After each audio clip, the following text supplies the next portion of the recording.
আসসালামু আলাইকুম, welcome back to my channel. আজকে নিয়ে এসেছি আমি গ্রিন জুস বানাবো, অর্গানিক গ্রিন জুস বাসায় তৈরি করব। তো সেজন্য এখানে প্রথমে ধনেপাতা নিয়েছি, পরিষ্কার করে ধুয়ে নিয়েছি, শসা কেটে নিয়েছি, ক্যাপসিকাম, আর এটা হচ্ছে পুদিনা পাতা নিয়েছি লেবু, লেবুর রস লাগবে। আর এই সব উপকরণ আমি একসাথে ব্লেন্ড করে নেব। আপনারা দেখতে থাকুন, সাথে থাকুন। আর এই গ্রিন জুসটা আমি সকালবেলা খাবো। আপনারাও চাইলে এভাবে গ্রিন জুস খেতে পারেন। আর যেরকম যা যা সবজি আছে খাওয়া যায়, সেই সবজিগুলো খাওয়া যায় বলতে যেগুলো আমরা কাঁচা খেতে পারি, সেই সবজিগুলো দিয়েও কিন্তু গ্রিন জুস বানানো যায়। সব রকম সবজি দিয়ে বানালে আরও বেশি ভালো হয়, কিন্তু আমি হয়তো খেতে পারবো না, সেজন্য আমি আর বাড়তি সবজি দিলাম না।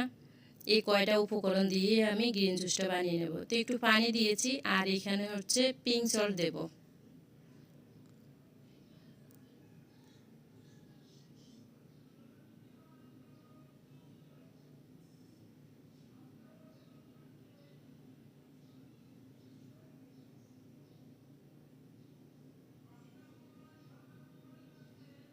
তো এই যে ব্লেন্ড করা শেষ, এখন আমি গ্লাসে ঢেলে নিচ্ছি। আমরা দুইজনে খাবো, সেজন্য 2 গ্লাস বানালাম।